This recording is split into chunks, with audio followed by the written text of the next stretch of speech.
guys ya. Panas sekali. Oke. Assalamualaikum.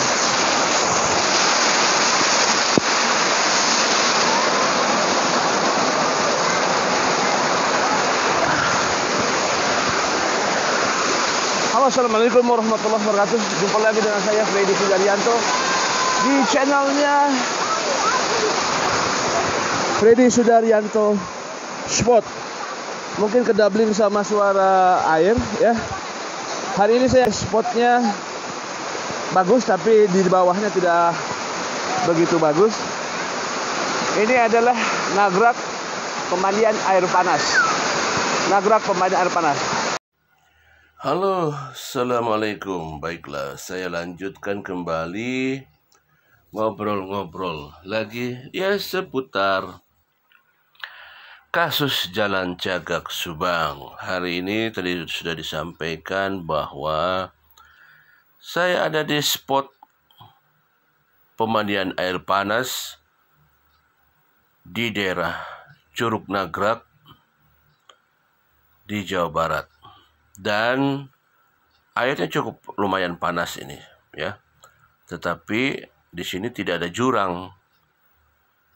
Karena air terjunnya, curugnya itu kurang lebih cuma 6 meter ke atas. Jadi tidak ada jurang di sini. Tapi tidak tahu kalau di bawahnya ada jurang apa enggak.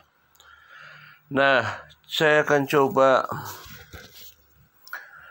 membahas masalah apalagi kelanjutan yang kemarin ya, setelah saya coba mencari tempat yang disampaikan oleh Bang Cecep, yaitu salah satu tempat ada pembakaran itu ya.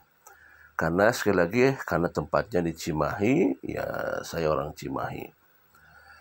Dan sekarang kalau saya dengar juga informasi dari Bang Cecep, ada beberapa clue lagi, yaitu ada tempat pemandian air panas di atasnya dan di bawahnya ada jurang. Nah, kalau saya lihat air panas itu kalau di Jawa Barat cukup banyak ya. Kalau yang terkenal saja yang paling besar lah ya, itu jelas-jelas adalah Hot Water Ciater Water Spring, yaitu di Ciater. Itu air panas, tetapi kalau saya pernah masuk ke dalamnya itu tidak ada jurang di sana ya, karena semuanya landai. Kemudian air panas di Maribaya juga ada curug air panas juga, tetapi tidak ada jurang. Coba ke pemandian air panas yang sekarang saya lagi mandi ini di Nagrak Parongpong. Ini pun tidak ada jurang. Coba kita ke Garut. Di Garut di sana ada sumber air panas juga, ya. Nah, saya kurang begitu paham yang di Garut ya. Karena saya di Garut baru beberapa kali saja saya mandi di daerah Garut. Jadi saya tidak tahu apakah ada jurang di sana. Nah, di mana lagi air panas? Yaitu di Bogor. Ya. Kemudian ada juga di Ciwidey setelah Kawah Putih kan juga ada air panas. Tapi di sana saya tidak melihat ada jurang ya. Nah, nggak tahu kalau yang di Garut ya. Jadi ya itu harus disurvei lagi. Bang Fred kok ngikutin terus sih gini kalau saya sih begini maksud saya ya. Kembali lagi masalah percaya dan tidak percaya itu dikembalikan kepada masing-masing. Kalau saya sekali lagi sebatas adalah bentuk fisik yang saya lihat itu. Bentuk fisiknya apa? Informasi yang disampaikan bentuk fisiknya adalah gor futsal. Disampaikan lagi adalah pemandian adanya air panas dan ada jurang. Itu kan bentuk fisik ya. Kemudian yang ketiga adalah adanya situ patenggang. Situ patenggang itu kan bentuk fisik. Kalau saya melihatnya bentuk fisiknya, sekali lagi. Kenapa? Karena memang apa yang disampaikan oleh Bang Cecep itu adalah itu keilmuannya Bang Cecep ya.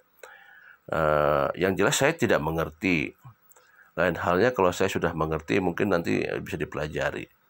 Ya kalau kita tidak mengerti, ya untuk sementara ini kita hanya melihat, mengikuti ada bentuk fisiknya saja. Jangan seperti itu gitu. Dan kita menghargai sekali lagi akan keilmuan yang dimiliki oleh Bang Cecep. Tidak ada salahnya kalau kita pengen mencari tahu di mana keberadaan dan sebagainya, nggak apa-apa. Itu sebagai jadi petunjuk saja sih sebenarnya ya. Sebagai petunjuk juga nantinya, sebagai juga ya pengen tahu sih lah ya. Gini, ada suatu cerita nyata ya, dulu pernah ada kejadian, yaitu sama kasus pembunuhan juga, yaitu sekian lama tidak ketemu, kemudian tiba-tiba ada dari salah satu keluarganya yang dia mimpi ya. Dia mimpi, kemudian di mimpi itu diinformasikan bahwa almarhum itu katanya ada di bawah ranjang dia, di ranjang kamar itu di dalam mimpinya. Kok di bawah ranjang? Akhirnya setelah dicari tahu, di bawah ranjang itu adalah kan tembok, tegel gitu ya. Atas dasar mimpi itu dicobalah, akhirnya dibongkar tembok itu. Dan pada saat kenyataannya betul, ternyata di sana ada almarhumah yang dikubur di dalam tembok, di dalam kamar. Itu hasil daripada mimpi. Nah, hal-hal yang semacam ini kita kan menanggapinya adalah secara bijaksana menanggapinya ya. Kembali lagi, masalah percaya dan tidak percaya itu silahkan dikembalikan kepada pribadi masing-masing dan pemahaman masing-masing. Karena kalau sudah ada pemahaman kan kita susah. Kalau kita satu sama lain sudah punya pemahaman, tidak bisa didiskusikan. Nanti sama-sama punya punya keyakinan, ya susah untuk bisa. Yang jelas gini, yang penting kita harus bijak menanggapinya, harus bijak. Jangan frontal, jangan terlalu apatis juga ya. Ya kita ambil baik positifnya, ambil positifnya saja. Dimana kalau itu ada petunjuk, ya apa salahnya? Seperti yang saya bilang, bahwa kalau memang itu kebaikan dan petunjuk tidak ada masalah. Masalah keyakinan dan akidah itu hanya kita yang punya. Akidah, yang penting akidah kita tidak tergoyahkan, itu kan. Tauhid kita tidak tergoyahkan. Itu yang penting. Adalah kalau sekali lagi, kalau masalah ini yang penting adalah kita secara bijak mengikuti ya. Nah, kembali lagi bahwa kalau masalah yang saya bilang tadi, yang Bang Cecep bilang bahwa ada di sana ada situ Patenggang, ada air panas, dan itu tidak ada salahnya juga sih kalau kita mencoba mencari tahu juga. Tapi kalau yang di situ Patenggang agak susah karena itu harus menyelam ya. Dan kalau yang air panas juga kalau di jurang susah juga, kalau di jurang ya itu agak susah juga sebetulnya. Tapi ya sekali lagi kita hanya bisa berterima kasih kepada Bang Cecep yang sudah memberikan ini sebagai, walaupun sebenarnya ini adalah hanya sebagai bisa jadi petunjuk juga sebenarnya. Nah, kalau misalkan begini, bagaimana kita meyakini ini semua bahwa ini adalah jadikan sebagai sarana informasi, seperti itu, sarana informasi. Ya gini, semuanya bisa jadi ada kemungkinan, semuanya bisa jadi petunjuk, semuanya bisa jadi kemungkinan, itu semua kemungkinan bisa saja terjadi. Ya, demikianlah malam ini seputar apa yang disampaikan oleh Bang Cecep di channelnya sebelum pukul 3. Semoga kasus ini cepat terungkap. Kita doakan selalu, kita support kepolisian dan bisa mengungkap kasus ini. Selamat malam dan selamat malam minggu. Jangan lupa kita selalu berdoa di setiap ibadah yang kita lakukan.